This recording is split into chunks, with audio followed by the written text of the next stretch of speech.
Bismillahirrahmanirrahim. Alhamdulillahirabbil alamin hamdan katsiran thayyiban mubarakan fihi. Alhamdulillahirabbil alamin wa bihi nasta'in ala umuri dunya waddin. Assalatu wassalamu ala afdhalil anbiya'i wal mursalin nabiyina Muhammadin wa ala alihi wa sahbihi ajma'in. Asyhadu an la ilaha illallah wahdahu la syarika lah wa asyhadu anna Muhammadan abduhu wa rasuluh la nabiyya ba'da. A'udzu billahi minasyaitonir rajim. Ya ayyuhalladzina amanu taqullaha haqqa tuqatih wa la tamutunna illa wa antum muslimun. Bapak Ibu hadirin dan hadirat jamaah Masjid Asy-Syifa yang saya hormati, yang saya muliakan, yang mudah-mudahan dirahmati dan diberkahi oleh Allah Subhanahu wa taala. Alhamdulillahirabbil alamin, pada siang hari ini kita ditakdirkan Allah Subhanahu wa taala bisa bertemu bersilaturahim di Masjid Asy-Syifa, dan alhamdulillah alamin pada siang hari ini kita ditakdirkan juga dapat menaikkan sholat zuhur secara berjamaah di masjid. Nikmat yang sangat besar yang seharusnya kita syukuri dan dilanjutkan dengan taklim.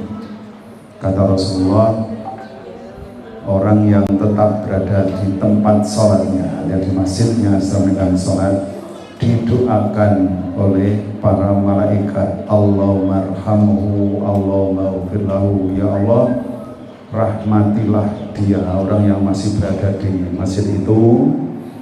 Allahumma ufirlahu, ya Allah ampunilah dia. Lek sing dongane kula panjenengan boten pitados dikabulne boten napa-napa, tapi niki sing dongane malaikat. Milanipun Nabi itu punya kebiasaan, kalau sebut kebiasaan itu jadi lek di bahasa agamane yo sunnah. Mantung imami ajeng teng kiblat gitu. Assalamualaikum warahmatullahi wabarakatuh. Assalamualaikum warahmatullahi wabarakatuh. Astaghfirullah, astaghfirullah, astaghfirullah. Lajeng Allahumma antas salam wa minkas salam tabarakta ya dzal jalali wal ikram. Terus nembe ngadep dan para jamaah. Terus ampun tergesa-gesa minimal dumugi Allahumma antas salam, boten Allahumma lantas jalali. Jadi insya Allah Bapak Ibu ini dulu para malaikat.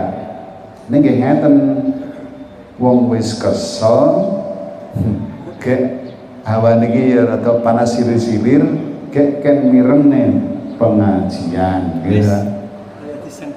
Kayak disengkak nih. Ning ternyata ngeten. Kalau nembe paham kenapa hawane tiang niku lek ten pengawasan niku kok ngantuk. Kalau manggi hadis niku kan ngeten. Tidak ada satu kaum yang berkumpul di masjid, majtama'a qaumun fi baitin min buyutillah yatluna ayatillah atau kitab Allah summa yatadarasunahu.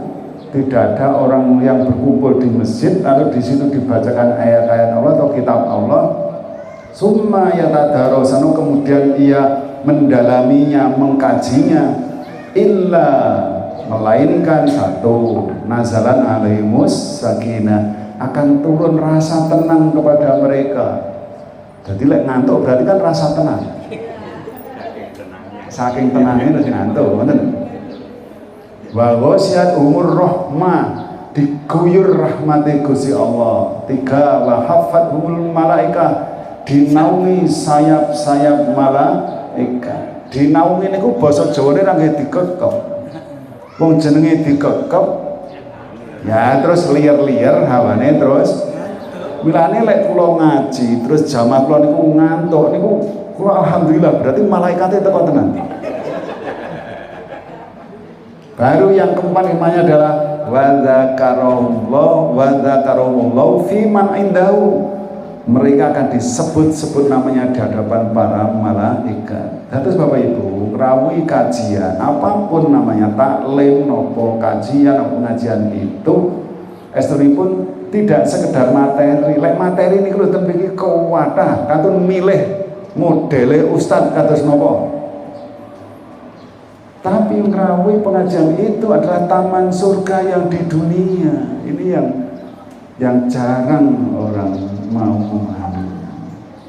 Nah, Bapak Ibu sekalian, hari ini saya diminta untuk menyampaikan agar lelah bernilai ibadah. Nah, kita ngatakan kita panjang, agar lelah bekerja bernilai ibadah. Nah, Ibu Bapak sekalian, yang terbiasa membaca doa kita wajah itu kan kemudian ada inna sholati wa nusuki wa mahyaya wa mamati lillahi rabbil alamin, kan ada kalimat itu tuh. Inna sholati satemene sholat kula wa nusuki, nusuk itu ibadah manasik nih lah, dan nusuk mansak terus manasik itu ibadah haji itu, tapi maksudnya adalah ibadah secara umum. Wa mahyaya, hidup, hayun itu kan yang hidup, hayatun, mahya kehidupan, wa mamati dan matiku lillahi rabbil, semata untuk Allah semata. Artinya apa? Berarti sedaya aktivitas kula dengan sami menika itu kalau diniatkan ibadah kepada Allah karena Allah, maka itu bernilai ibadah. Semua aspek kehidupan apapun, mencari rizki, mencari ilmu, bekerja, bikin melayani pasien, mungkin sing cleaning service, mau ngoten sing security, sing driver, sing sedaya mawon, termasuk Pak Takmir,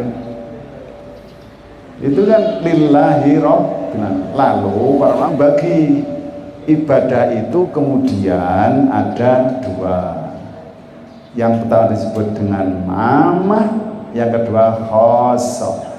Yang amah itu seluruh aspek, kalau seluruh aspek kehidupan itu kalau diniatkan karena Allah, maka itu akan bernilai ibadah. Tapi kalau tidak, ya hanya mendapatkan apa yang dia kerjakan itu. Bapak Ibu sekalian, kalau kita perhatikan panca hukum itu kan ngeten nggih, cara memahami ini tunggal. Wajib itu kan harus dikerjakan. Kosok wangsulipun haram. Haram itu harus ditinggalkan.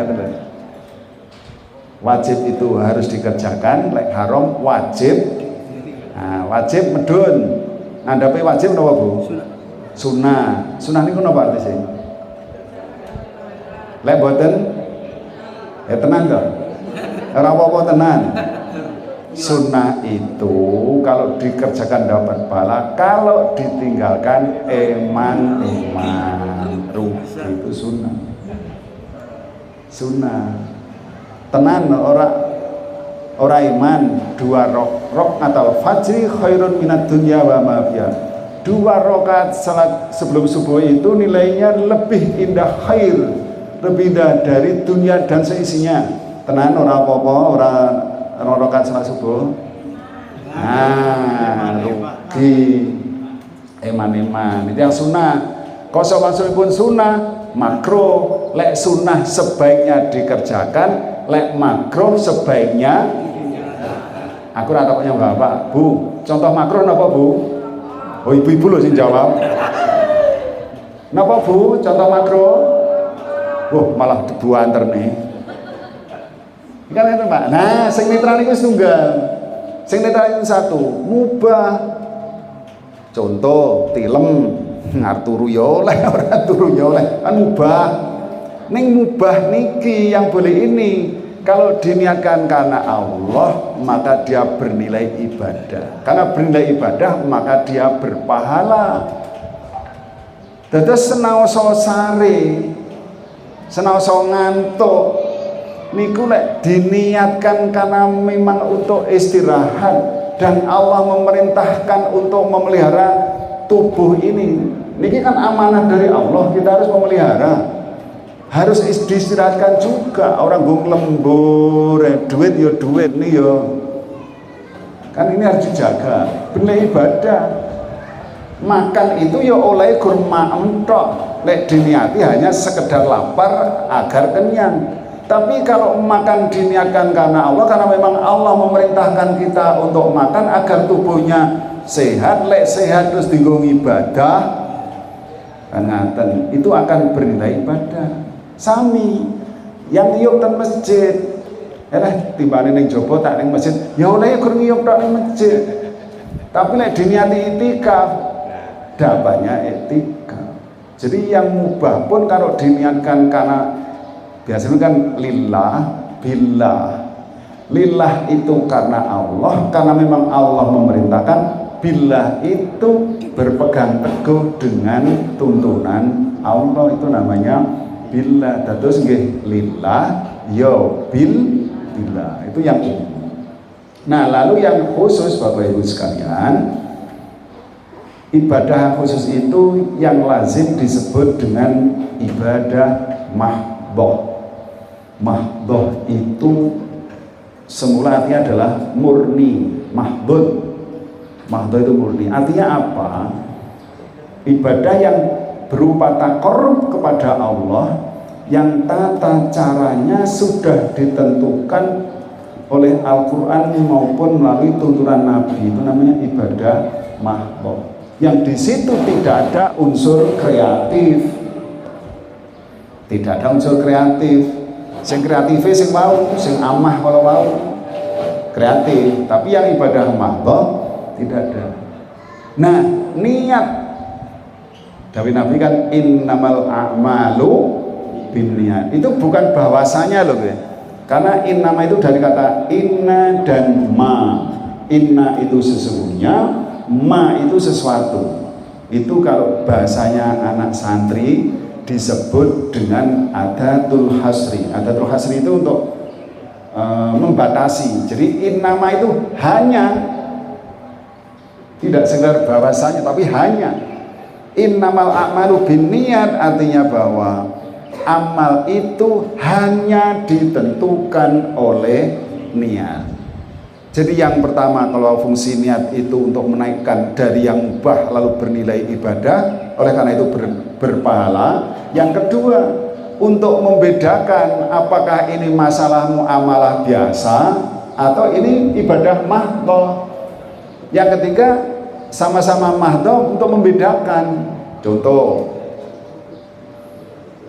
panjenengan sampun mireng azan mlebet masjid, salat 2 rakaat, misalipun subuh, salat diniati salat 2 rakaat, itu nembe tahiyatul masjid, 2 rakaat sebelum subuhnya belum kena.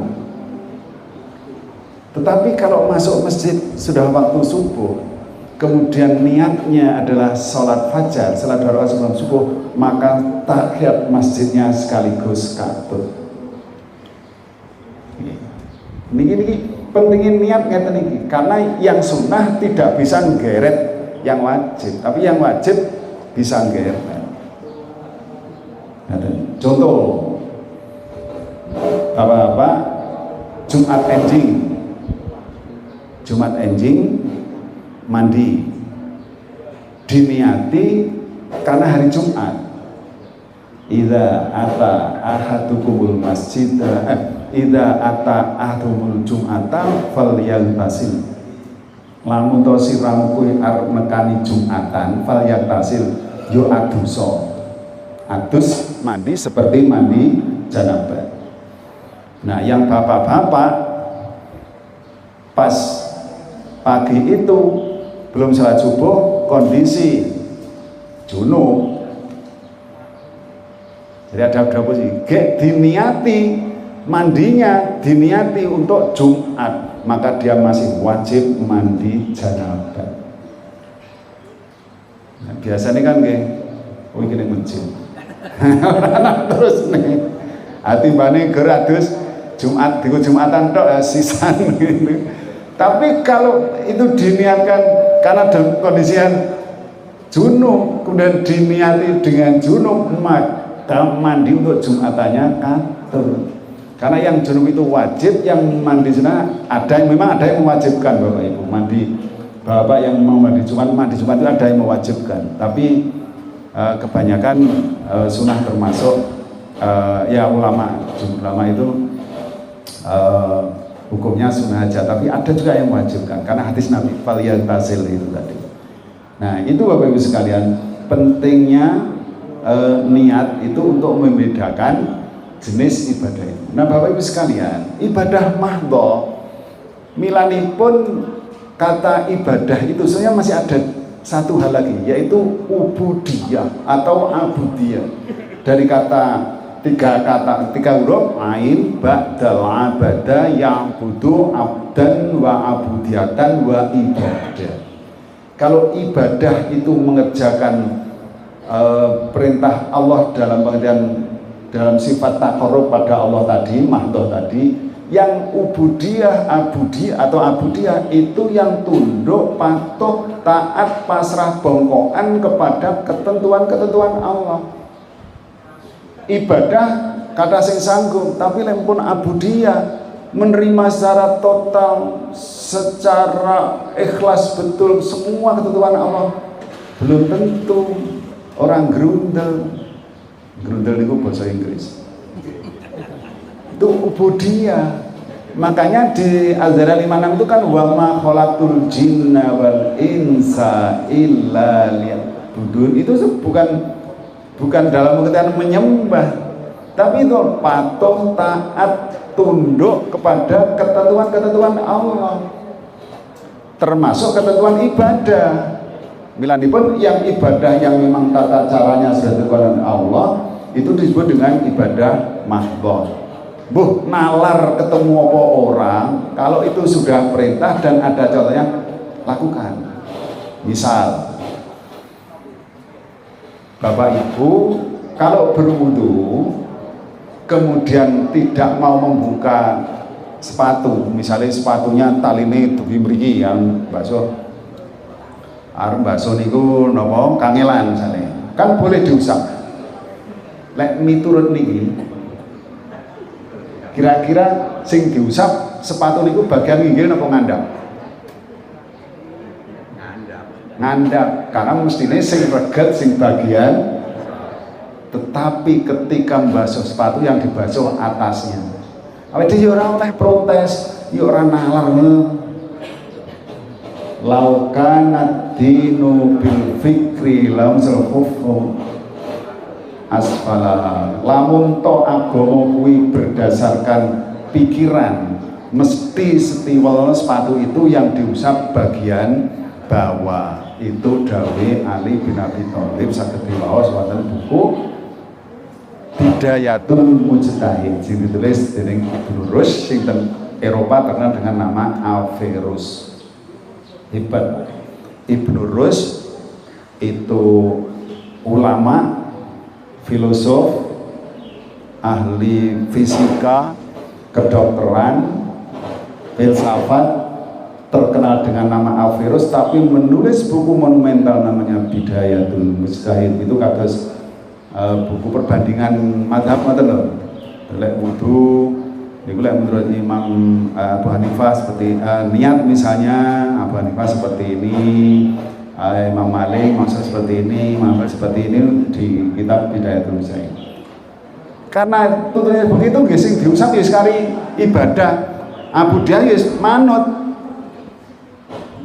Contoh malih, ini menurut kula yang paling mahdhah, yang asli mahdhah itu menurut kula haji Bapak Ibu sekalian.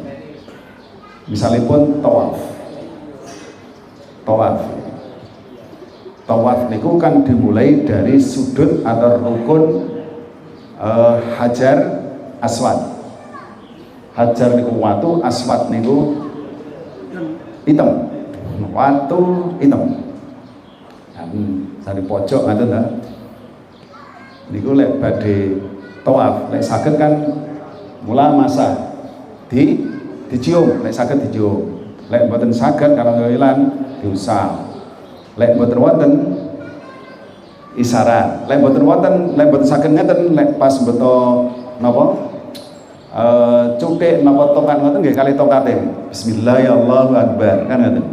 Nah, itulah bedanya cium jarak jauh tiang Indonesia kali tiang tawaf. Nah, tiang Indonesia kan ade lek mriko bismillah ya Allahu akbar ngae terus nembe dikenekne ya. Bedane ngoten iki. Termasuk niki lek ngene dhewe kok eneng bocah wani nyekel sirahe wong tuwek napa istilahnya? Kualat. Lah mriko niku malah mboten. Dados enten tiyang sepuh lenggah ngoten iki dicekel bathuke ini kan didongani kok. Iki lek nang Indonesia diketak make lho iki. Enten niku ternyata mboten kali didongani anake. Nah, ketika mau tawaf Umar bin Khattab, Bapak Ibu sekalian, Umar bin Khattab ketika mau tawaf, ketika mau mencium Hajar Aswad, itu kan Umar bin Khattab itu kan sahabat yang terkenal cerdas, kendel, terengginas, ya kan ada. Ketika mau mencium Hajar Aswad itu ngeten, wahai Hajar Aswad, innaka la tadurru wa la tanfa. Engkau tidak bisa mendatangkan mara bahaya. Begitu juga tidak bisa mendatangkan manfaat. Ini jenggri suatu. Kalaulah saya tidak pernah melihat nabiku menciummu, saya tidak akan menciummu. Tapi karena saya pernah melihat nabiku mencium kamu, qabbal tuka, maka saya mencium kamu, mencium Hajar Aswad. Artinya apa? Inilah Bapak Ibu sekalian contoh ibadah mahdhah, karena Nabi sudah memberi contoh lek arep tawaf niku dimulai saking sudut Hajar Aswad dengan cara mencium, ya wis ditorone ora sah. Tahu watu hitam apa lho? Itu contoh ketundukan Abudiyah itu di situ. Mbuh nalarmu ketemu orang ini situ ada contohnya, perintahnya laksanakan, ora usah kakean. Itu jadi ibadah mahdhah, dan itulah kalau kita menerima itu maka itulah mahdhah. Yang beribadah itu seperti ini. Nah, itulah ketundukan kita yang optimal ketika kita menerima ketentuan-ketentuan dari Allah Subhanahu wa taala, termasuk dalam hal ibadah itu. Walaupun banyak sekarang tuntunan dan amalia syariah itu yang semakin terbukti dari aspek sains. Dari aspek sains misalnya kados takbir. Ya, walaupun itu ibadah mahdhah, tapi ada sisi-sisi manfaat yang lain dari segi kesehatan. Misalnya saya membaca bukunya Pak Dr. Sagiran, jenenge Sagiran niku lek ning Ponorogo bro-bro ya ora dokter ngono ya wis biasa ya. Tapi berhubung dokter Sagiran spesialis bedah, bahkan saat ini bahasa Inggris biasanya konsultan ya Sagiran ya. Dokter Rumah Sakit PKU Muhammadiyah Jogja, dalam bukunya Mujizat Gerakan Sholat, ketika orang takbir dengan mengangkat kedua tangannya, kemudian dengan posisi dada mentok, itu terbuka, kemudian dan melafazkan Allahu Akbar, maka oksigen yang masuk ke tubuh kita menjadi maksimal. Satu. Yang kedua, ternyata lafaz Allah itu mewakili sumber suara yang kita miliki. Ya. Dari hamzah al di sini, al di sini. Allahu Akbar. Itu antara lain. Contoh yang lain, tapi ini bukan ibadah. Dulu ketika saya baca hadis, idza sami'tum kati fas'alullah min fadli fa innaha ra'at malakan wa idza sami'tum nahikal khimari fata'awad billahi minasyaiton fa innahu ra'a syaitonan. Kalau Anda mendengar kokok ayam, fas'alullah min fadli, maka mintalah anugerah kepada Allah.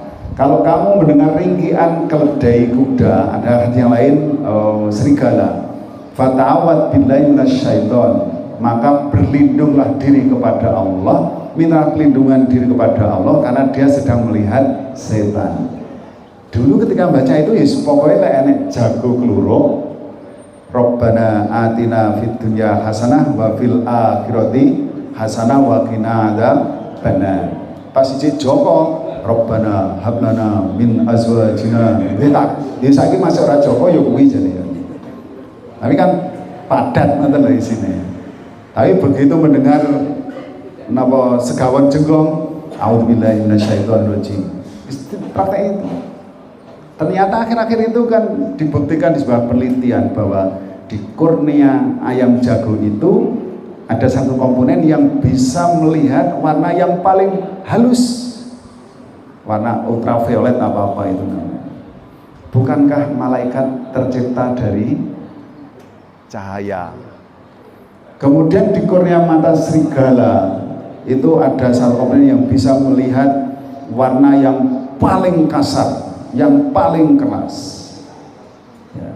Bukankah setan diciptakan dari api? Jadi mereka bisa melihat. Makanya berarti ketika jago keluro itu kan rata-rata ya sekitar jam 3. Keluro kuwi jane kan ya gugah-gugah to jarane. Tapi yo nek adem yo penak mancal ya. Orang mancal sepeda. Padahal itu suruh bangun sebetulnya, karena saat-saat itu banyak malaikat yang turun. Makanya di surat Al-Qadar itu kan tanazzalul malaikatu warruh. Tanazzalu itu kan dari tanazzalu. Kalau nazala turun, kalau tanazala itu wakeh medune gitu loh. Kalau kasaro itu pecah, kalau takasaro itu ngecek. Pecah ini wakeh. Kalau tanazala itu menunjukkan banyaknya malaikat yang turun. Maka salah satu makna Al-Qadar itu adalah sempit. Iya, salah satu makna Al-Qadar itu sempit. Sehingga malam Al-Qadar itu disebut dengan malam yang sempit karena saking banyaknya malaikat yang turun ke langit dunia, sehingga seolah-olah dunia ini menjadi sempit. Nah, Bapak Ibu sekalian, itu kan contoh-contoh tadi. Sehingga meskipun itu ibadah makhluk, semakin banyak sekarang ini, semakin banyak penelitian-penelitian yang membuktikan, ya, yang membuktikan manfaat dari tuntunan-tuntunan baik Al-Quran maupun yang ditafsirkan oleh Rasulullah melalui sunnah-sunnah beliau. Nah, sehingga ketika kita ini melihat bahwa kita ini satu ya titik kecil, kok kecil di jagat raya ini, terus arep mau neh kalau tidak lihat budun tadi, arep mau menteng kelek. Menteng kelek no bahasa Indonesia. Itu loh, kita itu sangat-sangat kecil. Kalau tidak dipasang naik, apa yang kita lakukan itu untuk akhirat nanti, kan muspro itu kehidupan kita. Apalagi hidup kita tidak terlalu lama. Nah, maka saya sering mengilustrasikan Bapak Ibu, khususnya yang ibadah, apalagi yang sifatnya mubah tadi. Mubah kalau diniatkan untuk kehidupan akhirat karena diperintah Allah semata-mata untuk Allah, akan mendapatkan dunianya dapat, akhiratnya dapat. Sering saya ilustrasikan seperti ini. Orang itu kalau menanam dele, jagung, insya Allah tumbuh suket. Ning urung enek ceritane nandur suket tukul dele. Itu. Jadi kalau diniatkan akhirat, dunyane katut, akhirate katut. Nanti Pak D yang pasar Pahing Jetih napa lho tuku sapi ning pasar Pahing Jetis mesti katutan gadung. Ning urung enek ceritane. Nyanti Pak D tuku gadung, nyanti pasar Pahing ben apa? Ben katutan sapi. Jadi apa yang kita lakukan Bapak Ibu di dunia ini ya, kalau niatnya hanya ya sekedar kehidupan dunia, apa nih guru golek golek ABS asal bawa, alah terlalu kecil, nggak keren itu, nggak keren belas itu. Kita itu harus keren menjadi abdi Allah yang sesungguhnya, yang hanya bangga ketika melaksanakan yang kita laksanakan adalah perintah Allah, yang kedua yang kita laksanakan restu Allah, keren. Apa nih kadung mengabdi kepada seseorang yang seseorang itu dianggap Tuhan, ketika seseorang yang dianggap Tuhan itu mati, terus piye? Ya kan? Nah, kita itu harus bangga menjadi hamba Allah, kan dia Al-Hayyul Qayyum, yang maha hidup, nggak pernah mati. Kemudian Qayyum itu ngopeni alam semesta itu dengan sendiri, ora butuh konco, ora tau rewel, nate mireng tau matahari rewel, kentekan solar. Qayyum itu nggak pernah, nggak butuh, malah nggak suka. Tuhan itu kalau dicarikan teman itu malah nggak suka. Wes tak openani dewe gitu, begitu.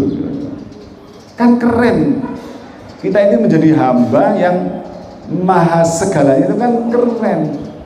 Ngapain menghamba kepada yang sifatnya duniawi, kan belas gak keren gitu loh.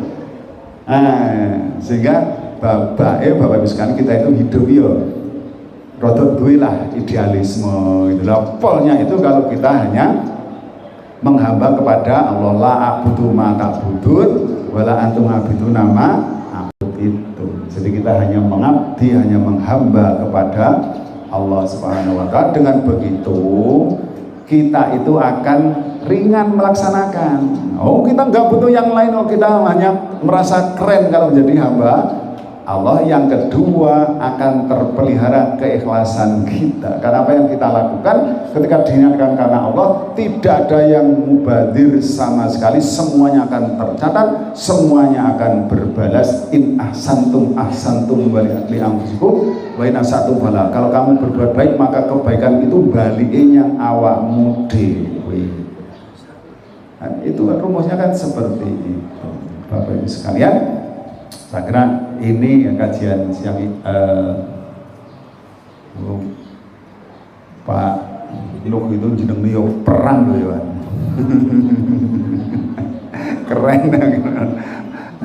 Ben penasaran ya, perang baik pengajian Rabu siang. Oke, Bapak Ibu sekalian, mudah-mudahan dengan sehat semuanya. Saudara-saudara kita yang sedang sakit mudah-mudahan segera diangkat penyakit oleh Allah SWT, keluarganya bina dengan sabar, para dokter, para perawat dan semuanya bina dengan sabar dalam melaksanakan tugas sebagai pengabdian kepada Allah Subhanahu wa taala. Kurang lebihnya mohon maaf. Nasru minallah wa farkum qarib wa basyir mu'minin. Assalamualaikum warahmatullahi wabarakatuh.